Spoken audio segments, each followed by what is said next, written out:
Hello दोस्तों, मेरे YouTube channel D R किराना business में आप सभी का स्वागत है। गाइस, आपको पता ही होगा कि हमारा किराना शॉप है, तो मैं किराना से रिलेटेड भी वीडियो बनाऊंगा। तो गाइस, आज का मेरा टॉपिक होने वाला है कि किराना दुकान खोलने के बाद 5 ऐसे प्रॉब्लम्स है जो आपके सामने आएंगे। जो किराना दुकान खोलना चाहते हैं और बहुत से भाई मैसेज करते हैं, भाई मैं किराना शॉप खोलना चाहता हूँ, क्या क्या प्रॉब्लम्स आएंगे, कोई दिक्कत तो नहीं होगी किराना दुकान खोलने पर। तो ये वीडियो उन भाइयों के लिए है जो किराना दुकान खोलना चाहते हैं कि किराना दुकान खोलने के बाद क्या क्या प्रॉब्लम्स आते हैं। तो चलिए वीडियो में आगे बढ़ते हैं। अगर आपको मेरी वीडियो पसंद आए तो मेरी वीडियो ज़्यादा लोगों तक शेयर कीजिएगा, ताकि उन तक मेरी वीडियो पहुंच सके जो किराना दुकान खोलना चाहते हैं और ये मैसेज करते हैं, भाई किराना शॉप खोलने के बाद हमको क्या क्या प्रॉब्लम्स होंगे, कोई दिक्कत तो नहीं होगी किराना दुकान खोलने पर।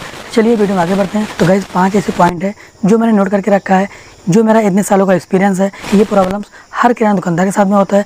तो चलिए वीडियो में आगे बढ़ते हैं और जानते हैं 5 ऐसे प्रॉब्लम्स जो किराना दुकान करने के बाद आपके ऊपर आने वाली है। चलिए वीडियो में आगे बढ़ते हैं। तो 5 ऐसे पॉइंट है जो मैंने नोट किया हुआ है। तो गाइस, नंबर 1, टाइमिंग। देखिए, टाइमिंग सबसे बड़ी चीज़ होती है। अगर आप किराना दुकान खोलना चाहते हैं, किराना दुकान अगर आप करना चाहते हो, सबसे अहम चीज़ टाइमिंग है, जो कि आपको लोगों के उठने से पहले आपको दुकान खोलना पड़ेगा और लोगों को सोने के बाद आपको दुकान बंद करनी पड़ेगी। यानी कि 15 से 16 घंटा आपको ड्यूटी देना होगा किराना दुकान पर। अगर आप इतना ड्यूटी कर सकते हैं तो आप किराना शॉप खोल सकते हैं, क्योंकि देखिए इसमें ना कोई संडे होगा ना कोई मंडे होगा। अगर आपकी तबीयत ख़राब हो गई तो इस हालत में आपको दुकान खोलनी पड़ती है, क्योंकि अगर आपके अगल बगल में किराना शॉप है, अगर आपकी दुकान 2 दिन बंद होती है तो जो आपके बगल में दुकानदार है, किस तरह वो अपनी तरफ अट्रैक्टिव करता है। अगर कोई भी सामान आप 20 रुपये में दे रहे हैं तो उसी सामान को वो 17 रुपये में दे देता है कस्टमर तोड़ने के लिए। क्योंकि देखिए, किराना शॉप एक ऐसी दुकान है कि सबसे अहम चीज़ होता है टाइमिंग। बहुत से नए किराना दुकानदार हैं जो नहीं दे पाते हैं। और मैं आपको बता दूं कि देखिए, बहुत से भाई ये पूछते हैं, भाई किराना दुकान क्या अकेले कर सकते हैं। तो मैं आपको बता दूं कि अगर आप किराना शॉप अकेले कर रहे हो तो समझ लो कि आप फंस गए।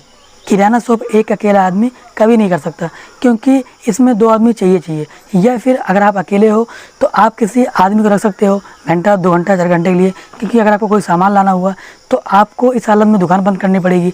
अगर आप अकेले हो तो आप 2-3 घंटे के लिए एक आदमी आप अपने शॉप पर रख सकते हो कहीं आने जाने के लिए। वो ऐसा आदमी होना चाहिए, भरोसे वाला आदमी होना चाहिए, जो कि आपको भरोसा हो, है ना। बाहरी आदमी तो रख नहीं सकते हो, यानी कि आपको कोई रिलेशन वाला हो, यानी आप उसके ऊपर भरोसा कर सको और वो भरोसेमंद आदमी हो।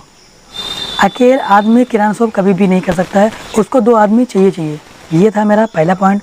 दूसरा पॉइंट है उधार को लेके। देखिए, किराना दुकान में उधार बहुत होती है। अगर आप ये सोचो कि मैं उधार नहीं करूँगा, उधार करनी नहीं है हमें, क्योंकि उधार हमको देना ही नहीं है। क्योंकि देखिए, किराना शॉप जैसे सेल होती है, यानी जिस तरह से सेल होती है, आपके जिस हिसाब से सेल होगी उसी हिसाब से उधार भी होता है।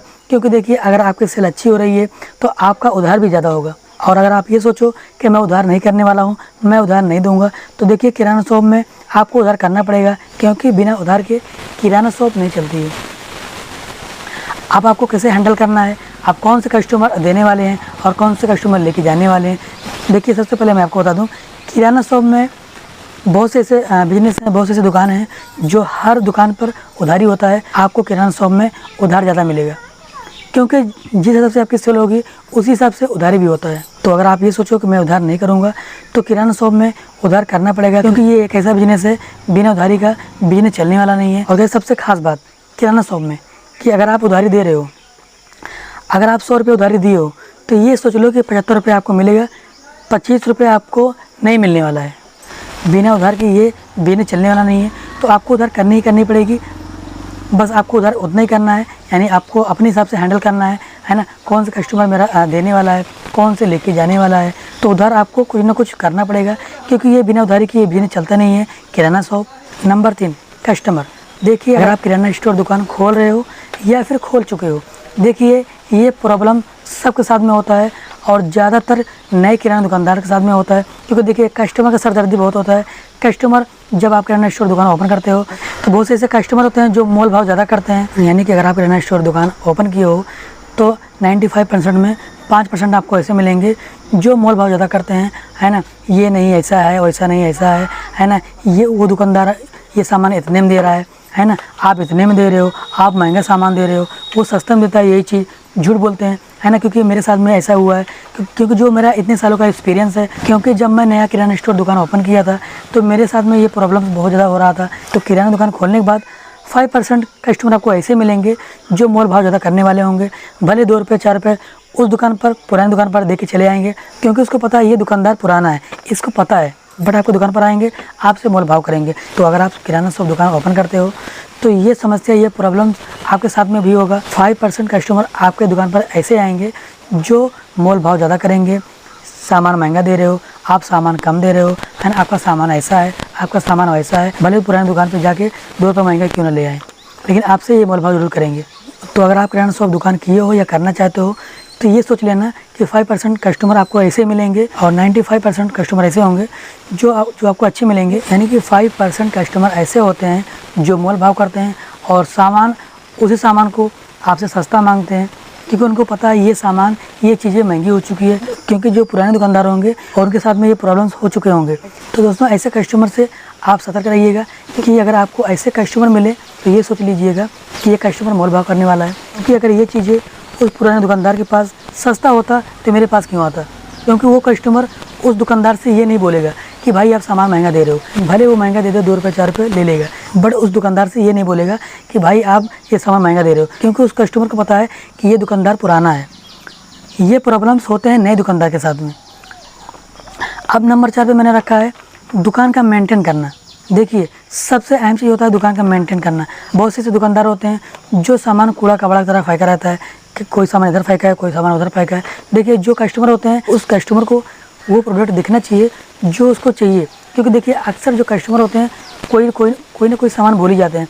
तो आप जो सामान है आप अच्छे तरीके से, प्रॉपर तरीके से आप सजा के रखिएगा, क्योंकि देखिए अगर आप अपनी दुकान पर सामान को सजा के रखेंगे, यानी कि आप अपनी दुकान मेंटेनेंस से रखेंगे, तो जो कस्टमर होते हैं आपके काउंटर पे जब खड़े होंगे तो जो चीज़ भूले रहते हैं, भटके रहते हैं, यानी कि कोई भी कस्टमर आए, अगर आपके काउंटर पे खड़े हो, यानी कि आपके दुकान का जो प्रोडक्ट है उस कस्टमर को दिखना चाहिए।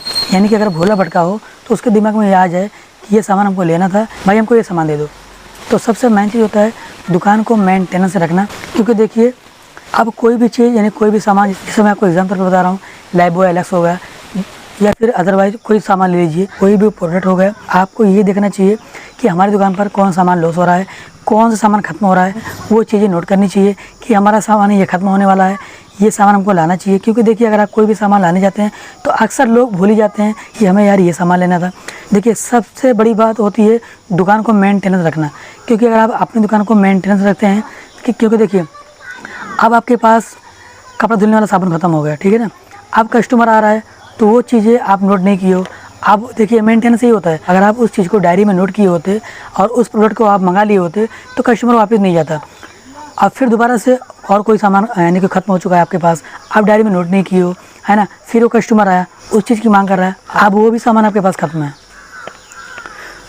तो कस्टमर वापस चले गया। अगर आप उसी चीज़ को नोट करके रखे होते, यानी आप अपनी दुकान को मेंटेनेंस बना के रखे होते, तो कस्टमर वापस नहीं जाता। तो सबसे खास बात होती है दुकान को मेंटेनेंस रखना, क्योंकि अगर आप अपनी दुकान को मेंटेनेंस रखेंगे तो जो आपके कस्टमर होंगे वो वापस नहीं जाएंगे और आपकी सेल भी अच्छी होगी। तो सबसे अहम चीज़ होता है, सबसे खास होता है दुकान को मेंटेनेंस रखना और अपनी दुकान को अच्छे तरीके से डेकोरेट करके रखना, यानी सजा के रखना। नंबर 5 पे मैंने रखा है चूहा। देखिए किराना दुकान में बहुत सी ऐसी दुकान है, बट जो किराना दुकान है, क्योंकि देखिए किराना दुकान में आपको खाने पीने वाली चीज़ मिलती है और ज़्यादा सेल किराना दुकान पर होती है, क्योंकि खाने पीने वाली चीज़ होती है। और आपको 95% किराना दुकान पर आपको चूहे मिलेंगे, क्योंकि देखिए 5% ऐसे होंगे जो बहुत बंदिश में बहुत अच्छे से करके रखते होंगे, जो चूहे कम होंगे, बट चूहे 95% आपको किराना दुकान पर मिलेंगे। क्योंकि देखिए चूहा बहुत नुकसान करते हैं किराना शॉप दुकान पर, क्योंकि किराना दुकान पर खाने पीने वाली चीज़ होती है तो चूहे ज़रूर होते हैं। अब चूहे सिर्फ कोई भी चीज़ खाते हैं, थोड़ा ही खाते हैं, यानी कि आपको नुकसान करके और चले जाते हैं। जैसे कि मैं आपको फॉर एग्जाम्पल बता रहा हूँ, अब ये धनिया का पैकेट है, अब इस धनिया पैकेट को चूहे ने अगर काट दिया तो ये धनिया पैकेट को कोई भी नहीं लेगा, कोई भी कस्टमर आएगा तो इस चीज़ को नहीं लेगा, क्योंकि ये कटी है, कोई भी नहीं लेगा। क्योंकि अगर कोई भी चीज़ कटा है यानी पैकिंग वाला है, मैं आपको फॉर एग्जाम्पल बता रहा हूँ, अगर पैकेट वाला है, जैसे कि अगर ये चीज़ चूहा काट लेता है तो आप इस चीज़ को लूज़ करके बेच सकते हैं। बट अगर कोई भी प्रोडक्ट पैकेट वाला हो तो उस चीज़ को अगर चूहा नुकसान करता है तो कोई भी कस्टमर नहीं लेता है, तो वो आपको नुकसान सहना पड़ता है। तो देखिए आपको 95% आपको किराना दुकान पर चूहे मिलेंगे, 5% ऐसे होंगे जो बहुत बंदिश में करके रखते होंगे, जो चूहे नहीं होते हैं। बहुत से किराना दुकानदार को आपने देखा होगा कि शीशा वगैरह लगा के रखते हैं ऊपर, लेकिन वो चीज़ें नहीं दिखती है जो दिखनी चाहिए, जो कस्टमर को दिखना चाहिए, जो कस्टमर को चाहिए। तो 5 ऐसे पॉइंट थे जो मैंने इस वीडियो में आप सबको बताया। अगर आपको मेरी वीडियो अच्छी लगी होगी तो मेरी वीडियो ज़्यादा लोगों तक शेयर कीजिएगा। आज की वीडियो यहीं तक, फिर मिलेंगे एक नई वीडियो में।